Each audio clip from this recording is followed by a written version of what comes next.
동료를 살해하는 사건이 있었는데 손정혜에서 일단 이 의문스러움 1년 동안이나 이거를 위장하고 있었어요. 그렇습니다. 지난해 4월 4일경에 발생된 일인데요. 자택에서 이제 말다툼을 하다가 이제 살해를 했다고 하는데 평소에 동료지간이었습니다. 그리고 둘 다 이혼을 한 전력이 있기 때문에 서로의 어떤 처지에 대해서 공감하고 조금 가깝게 지냈다라고 보이는데요. 예. 그런데 뭐 어떤 이유든지 싸워서 원룸에서 동료를 목 졸라 살해를 했다고 하고요. 이 직업이 지금 환경미화원이지 않습니까? 예. 굉장히 치밀하게 어떤 사체 유기를 계획을 하는데요. 일단은 쓰레기 봉투에 이 시신을 담습니다. 근데 이 뭐 성인 남성이기 때문에 굉장히 크잖아요. 예. 그걸 여러 겹 그리고 거기에 탄로가 날까 봐 이불, 뭐 담요 이런 것들을 겹겹이 쌓았다고 하고요. 그리고 이제 부피가 크다 보니까 사실은 이걸 좀 의아하게 생각할 수 있잖아요. 다른 환경미화원이 이걸 들었다가 무게라든가 이 크기에 혹시라도 범행이 탄로 날까 봐 이 사람이 어떻게 했냐면 자신이 수거하는 노선, 내가 일하는 노선, 내가 가져가서 수거라면 그렇게 되는 들킬 거죠. 염려가 네. 없겠죠. 치밀하게 모 초등학교 앞 쓰레기장에 던져놓고요. 새벽 6시 10분에 이제 본인 노선에 본인이 이제 쓰레기를 수거합니다. 자신이 버린 시신이 담긴 쓰레기 봉투를 자신이 수거해서 예. 자신이 아는 소각장에 유기하게끔 치밀하게 범행을 계획을 했습니다. 예. 그러면 피해자 환경미화원은 어떻게 이 실종 사실을 시켰는지 경찰의 얘기를 좀 한번 들어보겠습니다.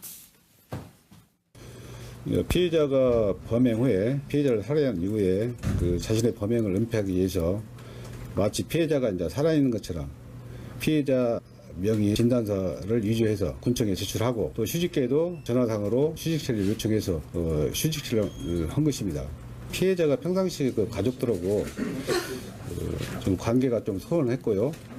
연락도 자주 하지 않은 그런 상태였기 때문에 가출 신고가 늦은 겁니다. 피해자 휴대폰을 가지고 다니면서 계속 사용을 했고요. 피해자 딸한테 정기적으로 피해자가 보내는 것처럼 용돈도 보냈기 때문에 피해자가 이게 어디선가 정상적으로 살고 있을 것이다라고 가족들은 생각했던 것이죠. 범행 동기에 대해서는 피해자는 자신이 이제 우발적으로 이제 다투는 과정에서 우발적으로 살해했다 이렇게 주장하는데 그 부분에 대해서는 저희가 평상 금융 거래 관계라든가 이런 관계를 수사해서 아주 보강 수사할 예정입니다. 그러니까 구청에는 진단서를 위조를 했고 가족들에게는 위장을 한 건데 이게 박선배 변호사 몇 달간은 어느 정도 먹혀들었어요? 예.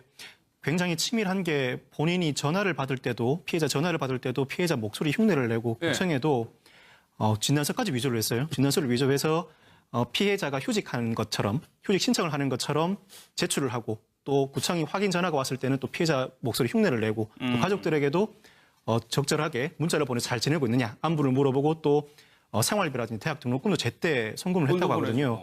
굉장히 치밀합니다. 이 정도면 그 사후 대처가 굉장히 치밀한데 근데 그렇게 완벽할 수는 없죠. 예. 이 가해자가 실제로 이렇게 범행을 저지르고 난 다음에 오랜 시간 이렇게 잘 꾸며내고 있었었는데 이 피해자 가족들이 보니까 지금 아빠의 소재가 연락만 뭐 되는 것 같은데 제대로 보이지도 않고 어느 순간부터는 제대로 보이지도 않는다. 문자 메시지만 오는 거예요? 예. 집으로 한번 찾아가 봤죠. 이미 가출 신고는 경찰에 해둔 상태였었는데 집으로 찾아가 보니까 아버지는 가출돼 있고 어디 있는 데가 없는 것 같은데 카드 고지서는 굉장히 많이 와 있다는 겁니다. 누군가는 지금 아버지 명의의 카드를 쓰고 있다는 거죠. 그래서 그걸 경찰에 신고를 했더니 경찰에서 이거는 단순한 가출 문제라든지 실종 문제가 아니다라고 해서 강력 사건으로 전환을 했고 실제 이 카드를 사용한 사람이 누구냐. 이 카드 사용 내역도 굉장히 많습니다. 6천여만 원인데 6천만 원. 카드 사용한 내역이 누가 사용했느냐라고 따져보니까 같이 동료였던 15년간 동료였던 이 가해자가 사용한 것으로 발견이 됐고 이제 가해자한테 나오라고 했어요. 출석하라고 조사를 해야 되니까. 그런데 나오겠다고 얘기를 해놓고 도망을 갑니다. 도망을 갔다가 지금 인천의 PC방에서 검거를 했는데 검거한 이후에 이제사 자기는 뭐 제대로 이렇게 했던 게 아니다. 뭐 자꾸 횡설수를 하니까 거짓말 탐지기 조사를 했었죠. 이 거짓말 탐지기 조사를 하는 과정에서 범행을 실토하게 됐던 겁니다. 그러면은 지금 이 사람은 뭐 가발을 땡겨가지고 화내가지고 살해를 했다고 하는데 지금 경찰은 아닐 가능성도 보고 있는 거잖아요. 아닐 가능성으로 보고 있는 것이 그 전부터 8천여만 원 금전 거래 관계가 있었답니다. 가해자 피해자 사이에. 그 전에 8천만 원. 예. 그래서 이게 만약에 자기가 채무를 부담하고 있는데 이 채무를 면하기 위해서 살인한 것이다 그러면 단순 살인죄가 아니라 강도살인이 되고요. 법정이 굉장히 높아집니다. 그리고 그 이후에도 살인한 이후에도 이걸 가지고 카드를 사용을 쭉 해왔단 말이에요. 그렇죠. 살인한 이후에 이걸 사용한 경우에도 강도살인으로 의유를 할 수가 있습니다. 이걸 애초부터 살인할 때부터 이 금품을 취득하거나 이 사람이 소지하고 있던 카드를 사용할 의사로 살해했다 그러면 강도살인으로 의유를 할 수가 있거든요. 법정 형의도 엄청난 차이가 있고 계획적 범죄냐를 따지는데도 엄청난 차이가 있기 때문에 이 범행 동기에 대해서는 단순히 가해자 말만 믿어서는 안 되고 좀 더 따져봐야 되는 것이고 경찰이 생각하는 것처럼 계획적인 범행이라든지 금전 문제가 결부돼 있다고 하면 굉장히 중형이 선고될 것으로 예상됩니다. 경찰의 판단이 맞을 수도 있는 것이 15년 동안 같이 일하면서 상대방 속사정은 잘 알고 있었을 거 아니에요? 그렇죠. 뭐 가발을 땡겼다고 제가 보기에는 살해했다고는 보지 않고 오히려 주도 면밀하게 준비했지 않았느냐. 8,700만 원 부채가 갚을 게 있었으니까. 그렇죠. 그리고 또 피해자 카드를 8개가 있었대요. 그 8개를 갖다가 그동안에 8개로 5,100만 원을 쓰고 또 카드로 신용대출로 또 650만 원을 받은 거예요. 대출까지 일으켜서 받았으니까 제가 보니까 경제적인 요건이 뭐 가장 좀 큰 거 아니냐 뭐 이런 생각이 좀 듭니다. 뭐 근데 시신 훼손한 흔적은 아직은 없다고 그래요. 시신 훼손하면은 몇 년이 지나도 그 루미논이라는 그 약품을 넣으면 표시가 나는데 그건 없어서 그 쓰레기 봉지 대형 봉투 그 10개를 사용해가지고 그걸 자기가 다니는 그 쓰레기 그 자리에다가 그 합쳐서 섞어서 나서 그거를 나중에 소각시킨 거 아니냐 이런 생각이 좀 듭니다. 네. 예, 알겠습니다.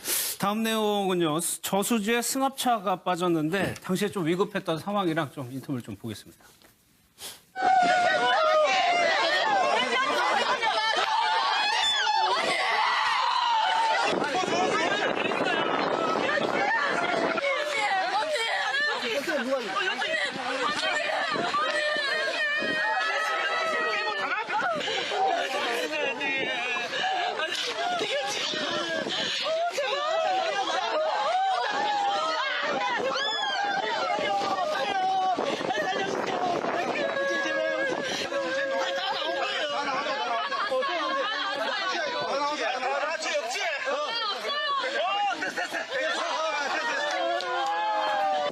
자, 괜찮습니다. 살수 있습니다.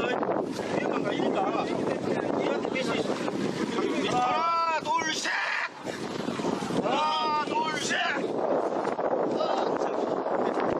살려달라고 가음을 지르고 차 안에 사람이 있다가 빨리 좀 구해달라 하면서 울먹이는 그런 소리를 듣고 바로 잠수를 해서 뛰어들었고. 아니 당연히 무서웠죠. 하지만은 저희들이 경찰관이다 보니까 그런 무섭다는 건 생각 이전에 일단은 사람을 구해야 된다는 생각 때문에 사명감으로 그냥 물에 뛰어들게 된 것입니다. 결국에 탑승자 모두를 구조한 건데 박성배 변호사 지금 경찰관 얘기가 당연히 무서웠다라고 얘기하지만 본능적으로 뛰어들어온 것 같아요. 네네.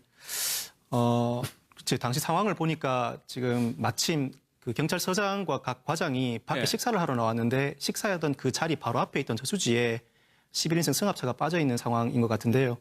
통상은 경찰서장과 각 과장이 경찰서 구내에서 식사를 합니다. 가끔 밖에 나가는데 이게 이렇게 일이 되려고 나간 날 이런 일이 그 현장에서 벌어지고 있었던 모양입니다. 우리 경찰관 직무집행법상 경찰관이 해야 될 의무가 국민의 생명과 신체 보호가 있고요. 그리고 위험 발생을 방지할 의무가 있습니다. 경찰은 사법경찰만 있는 게 아니라 행정경찰 작용도 해야 됩니다. 이렇게 위험이 발생했을 때 위험을 방지하고 예방해야 될 의무가 있거든요. 그런데 그렇다고 하더라도 실제로 저런 사건이 벌어졌을 때 내가 직접 물에 들어가야 되는 의무까지 법에 규정되어 있는 건 아닙니다. 그런데도 저렇게 실제로 그럼에도 불구하고 내가 굉장히 겁이 나고 하는데도 본능적으로 들어가서 사람들을 구해냈다는 건 굉장히 칭찬받아 마땅한 일이라고 생각합니다. 경찰도 경찰이고 일반 시민들도 있어요. 그렇죠. 일반 시민들도 저기에 있는 경찰관 시민들 다 칭찬받아야 마땅하죠. 거기 창원에 있는 저수지가 굉장히 크고 화면 보니까 굉장히 깊더라고요. 그 카니발 차량에 그 6명이나 빠져서 그 문도 안 열리고 또 물속에 저수지가 물이 깨끗한 게 아니잖아요. 잘 안 보이잖아요. 그 손으로 더듬어서 그걸 구조했다는 게 살려냈다는 게 참 저는 경찰관들 그 시민들 다들 좀 박수 쳐주고 저런 분들 좀 상이라도 좀 줘야 되지 않느냐. 피해자들도 저 잘못하면은 몰살될 뻔했는데 어떻게 보면 피해자들도 참 운이 좋았어요. 하필이면 경찰관이 거기 저수지 바로 옆에서 식사를 하고 있는 게 또 딱 맞은 거죠. 그렇죠. 운 좋은 사람들은 왜 길 예. 가다가 쓰러져도 꼭 병원 앞에서 쓰러져가지고 응급실 가서 바로 사는 사람 있잖아요. 예. 그럴 정도로 어떻게 보면은 참 아슬아슬하지만 조금만 더 있었으면은 그 차 안에서 저체온증으로 또 사망할 수도 있거든요.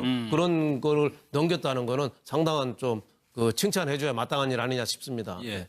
지금 통일부에서 좀 속보가 들어왔는데 좀 내용을 처음부터 좀 다시 한번 보겠습니다. 예술단이 이제 북한에 가서 공연을 하는 회담이 있었는데 오는 31일부터 3월 31일부터 3박 4일간 평양에서 2번의 공연을 하기로 합의를 했습니다. 조용필 씨부터 걸그룹 레드벨벳까지 총 160여 명이 북으로 올라가게 됩니다. 참가 가수들 보면 이선희, 최진희, 윤도현, 백지연 등 걸그룹까지 포함이 되어 있는 내용입니다. 류경 정주영 체육관과 동평양 대극장에서 한 번씩 공연을 하게 되는 것 같습니다. 좀 기대가 되네요. 걸그룹까지 옮겨가가지고요. 다음 사건은 좀 리포트로 보겠습니다. 지난 13일에요. 경기도 포천에서 20대 여성이 8개월 전 실종된 여성 시신으로 좀 발견이 됐는데 경찰은요. 남자친구를 유력 용의자로 보고 있습니다. 장명 차 안에 사람이 있다가 빨리 좀 구해달라 하면서 울먹이는 그런 소리를 듣고 바로 잠수를 해서 뛰어들었고 아니 당연히 무서웠죠. 하지만은 저희들이 경찰관이다 보니까 그런 무섭다는 건 생각 이전에 일단은 사람을 고야 된다는 생각 때문에 사명감으로 그냥 물에 뛰어들게 된 것입니다. 결국에 탑승자 모두를 구조한 건데 박성우 의원님 지금 경찰관 얘기가 당연히 무서웠다라고 얘기하지만 본능적으로 뛰어들어온 것 같아요. 네네. 제 당시 상황을 보니까 지금 마침 그 경찰서장과 각 과장이 밖에 네. 식사를 하러 나왔는데 식사하던 그 자리 바로 앞에 있던 저수지에 11인승 승합차가 빠져 있는 상황인 것 같은데요. 통상은 경찰서장과 각 과장이 경찰서 구내에서 식사를 합니다. 가끔 밖에 나가는데 네. 이게 이렇게 일이 되려고 나간 날 이런 일이 그 현장에서 벌어지고 있었던 모양입니다. 우리 경찰관 직무집행법상 경찰관이 해야 될 의무가 국민의 생명과 신체 보호가 있고요. 그리고 위험 발생을 방지할 의무가 있습니다. 경찰은 사법경찰만 있는 게 아니라 행정경찰 작용도 해야 됩니다. 이렇게 위험이 발생했을 때 위험을 방지하고 또 예방해야 될 의무가 있거든요. 그런데 그렇다고 하더라도 실제로 저런 사건이 벌어졌을 때 내가 직접 물에 들어가야 되는 의무까지 법에 규정되어 있는 건 아닙니다. 그런데도 저렇게 실제로 그럼에도 불구하고 내가 굉장히 겁이 나고 하는데도 본능적으로 들어가서 사람들을 구해냈다는 건 굉장히 칭찬받아 마땅한 일이라고 생각합니다. 경찰도 경찰이고 일반 시민들도 있어요. 그렇죠. 일반 시민들도 저기에 있는 경찰관 시민들 다 칭찬받아야 마땅하죠. 거기 창원에 있는 저수지가 굉장히 크고 화면 보니까 굉장히 깊더라고요. 그 카니발 차량에 그 6명이나 빠져서 그 문도 안 열리고 또 물속에 저수지가 물이 깨끗한 게 아니잖아요. 잘 안 보이잖아요. 그 손으로 더듬어서 그걸 구조했다는 게 살려냈다는 게 참 저는 경찰관들 그 시민들 다들 좀 박수 쳐주고 저런 분들 좀 상이라도 좀 줘야 되지 않느냐. 동료를 살해하는 사건이 있었는데 손정혜 변호사님 일단 이 의문스러움 1년 동안이나 이거를 위장하고 있었어요. 그렇습니다. 지난해 4월 4일경에 발생된 일인데요. 자택에서 이제 말다툼을 하다가 이제 살해를 했다고 하는데 평소에 동료지간이었습니다. 그리고 둘 다 이혼을 한 전력이 있기 때문에 서로의 어떤 처지에 대해서 공감하고 조금 가깝게 지냈다라고 보이는데요. 예. 그런데 어떤 이유든지 싸워서 원룸에서 동료를 목졸라 살해를 했다고 하고요. 이 직업이 지금 환경미화원이지 않습니까? 예. 굉장히 치밀하게 어떤 사체 유기를 계획을 하는데요. 일단은 쓰레기 봉투에 이 시신을 담습니다. 근데 이 성인 남성이기 때문에 굉장히 크잖아요. 네. 그걸 여러 겹 그리고 거기에 탄로가 날까봐 이불, 담요 이런 것들을 겹겹이 쌓았다고 하고요. 그리고 이제 부피가 크다 보니까 사실은 이걸 좀 의아하게 생각할 수 있잖아요. 다른 환경미화원이 이걸 들었다가 무게라든가 이 크기에 혹시라도 범행이 탄로 날까봐 이 사람이 어떻게 했냐면 자신이 수거하는 노선. 내가 일하는 노선, 내가 가져가서 수거하면 그렇게 되는 들킬 거죠. 염려가 없겠죠. 치밀하게 모 초등학교 앞 쓰레기장에 던져놓고요. 새벽 6시 10분에 이제 본인 노선에 본인이 이제 쓰레기를 수거합니다. 자신이 버린 시신이 담긴 쓰레기 봉투를 자신이 수거해서 자신이 아는 소각장에 유기하게 치밀하게 범행을 계획을 했습니다. 예. 그러면 피해자 환경미화원은 어떻게 이 실종 사실을 시켰는지 경찰의 얘기를 좀 한번 들어보겠습니다. 피해자가 범행 후에 피해자를 살해한 이후에 그 자신의 범행을 은폐하기 위해서 마치 피해자가 이제 살아있는 것처럼 피해자 명의 진단서를 위조해서 군청에 제출하고 또 휴직계도 전화상으로 휴직처리를 요청해서 휴직처리를 한 것입니다. 피해자가 평상시 그 가족들하고 좀 관계가 좀 소원했고요. 있고 어디 있는 데가 없는 것 같은데 카드 고지서는 굉장히 많이 와 있다는 겁니다. 누군가는 지금 아버지 명의의 카드를 쓰고 있다는 거죠. 네. 그래서 그걸 경찰에 신고를 했더니 경찰에서 이거는 단순한 가출 문제라든지 실종 문제가 아니다라고 해서 강력 사건으로 전환을 했고 네. 실제 이 카드를 사용한 사람이 누구냐? 이 카드 사용 내역도 굉장히 많습니다. 6천여만 원인데 6천만 원. 카드 사용한 내역이 누가 사용했느냐라고 따져보니까 같이 동료했던 15년간 동료했던 이 가해자가 사용한 것으로 발견이 됐고 예. 이제 가해자한테 나오라고 했어요. 출석하라고 조사를 해야 되니까. 그런데 나오겠다고 얘기를 해놓고 도망을 갑니다. 도망을 갔다가 지금 인천의 PC방에서 검거를 했는데 검거한 이후에 이제사 자기는 뭐 제대로 이렇게 했던 게 아니다. 뭐 자꾸 횡설수를 하니까 거짓말 탐지기 조사를 했었죠. 이 거짓말 탐지기 조사를 하는 과정에서 범행을 실토하게 됐던 겁니다. 그러면은 지금 이 사람은 뭐 가발을 땡겨가지고 화내가지고 살해를 했다고 하는데 지금 경찰은 아닐 가능성도 보고 있는 거잖아요. 아닐 가능성으로 보고 있는 것이 그 전부터 예. 8천여만 원 금전 거래 관계가 있었답니다. 가해자와 피해자 사이에. 그 전에 8천만 원. 예. 그래서 이게 만약에 자기가 채무를 부담하고 있는데 이 채무를 면하기 위해서 살인한 것이다 그러면 단순 살인죄가 아니라 강도살인이 되고요. 법정이 굉장히 높아집니다. 그리고 그 이후에도 살인한 이후에도 이걸 가지고 카드를 사용을 쭉 해왔단 말이에요. 그렇죠. 살인한 이후에 이걸 사용한 경우에도 강도살인으로 의유를 할 수가 있습니다. 이걸 애초부터 살인할 때부터 이 금품을 취득하거나 예. 이 사람이 소지하고 있던 카드를 사용할 의사로 살해했다 그러면 강도살인으로 의유를 할 수가 있거든요. 법정 형의도 엄청난 차이가 있고 계획적 범죄냐를 따지는데도 엄청난 차이가 있기 때문에 예. 이 범행 동기에 대해서는 단순히 가해자 말만 믿어서는 안 되고 좀 더 따져봐야 되는 것이고 경찰이 생각하는 것처럼 계획적인 범행이라든지 금전 문제가 결부돼 있다고 하면 굉장히 중형이 선고될 것으로 예상됩니다. 경찰의 판단이 맞을 수도 있는 것이 15년 동안 같이 일하면서 상대방 속사정은 잘 알고 있었을 거 아니에요? 그렇죠. 뭐 가발을 땡겼다고 제가 네. 보기에는 살해했다고는 보지 않고. 연락도 자주 하지 않은 그런 상태이기 때문에 가출 신고가 늦은 겁니다. 피해자 휴대폰을 가지고 다니면서 계속 사용을 했고요. 피해자 딸한테 정기적으로 피해자가 보내는 것처럼 용돈도 보냈기 때문에 피해자가 이게 어디선가 정상적으로 살고 있을 것이다라고 가족들은 생각했던 것이죠. 범행 동기에 대해서는 피의자는 자신이 이제 우발적으로 이제 다투는 과정에서 우발적으로 살해했다 이렇게 주장하는데 그 부분에 대해서는 저희가 평상 금융 거래 관계라든가 이런 관계를 수사해서 아주 보강 수사할 예정입니다. 그러니까 구청에는 진단서를 위조를 했고 가족들에게는 위장을 한 건데 이게 박선배 변호사 몇 달간은 어느 정도 먹혀들었어요? 예. 굉장히 치밀한 게 본인이 전화를 받을 때도 피해자 목소리 흉내를 내고 네. 구청에도 진단서까지 위조를 했어요. 진단서를 위조해서 피해자가 휴직한 것처럼 휴직 신청을 하는 것처럼 제출을 하고 또 구청이 확인 전화가 왔을 때는 또 피해자 목소리 흉내를 내고 또 가족들에게도 적절하게 문자를 보내서 잘 지내고 있느냐 안부를 물어보고 또 생활비라든지 대학 등록금도 제때 송금을 했다고 하거든요. 굉장히 치밀합니다. 이 정도면 그 네. 사후 대처가 굉장히 치밀한데 근데 그렇게 완벽할 수는 없죠. 예. 이 가해자가 실제로 이렇게 범행을 저지르고 난 다음에 오랜 시간 이렇게 잘 꾸며내고 있었었는데 이 피해자 가족들이 보니까 지금 아빠의 소재가 연락만 뭐 되는 것 같은데 제대로 보이지도 않고 어느 순간부터는 제대로 보이지도 않는다. 문자 그래서 메시지만 오는 거예요? 예. 네. 집으로 한번 찾아가 봤죠. 이미 가출 신고는 경찰에 해둔 상태였었는데 집으로 찾아가 보니까 아버지는 가출돼 있고 오히려 주도 면밀하게 준비했지 않았느냐. 8,700만 원 부채가 갚을 게 있었으니까. 그렇죠. 그리고 또 피해자 카드를 8개가 있었대요. 그 8개를 갖다가 그동안에 8개로 5,100만 원을 쓰고 또 카드로 신용대출을 또 650만 원을 받은 거예요. 대출까지 일으켜서 받았으니까 제가 보니까 경제적인 요건이 뭐 가장 좀 큰 거 아니냐 뭐 이런 생각이 좀 듭니다. 네. 뭐 근데 시신 훼손한 흔적은 아직은 없다고 그래요. 시신 훼손하면은 몇 년이 지나도 그 루미논이라는 그 약품을 넣으면 표시가 나는데 그건 없어서 그 쓰레기 봉지 대형 봉투 그 10개를 사용해 가지고 그걸 자기가 다니는 그 쓰레기 그 자리에다가 그 합쳐서 섞어서 나서 그거를 나중에 소각시킨 거 아니냐 이런 예. 생각이 좀 듭니다. 네. 예, 알겠습니다. 다음 내용은요. 저수지에 승합차가 빠졌는데 당시에 좀 위급했던 상황이랑 좀 인터뷰를 좀 보겠습니다.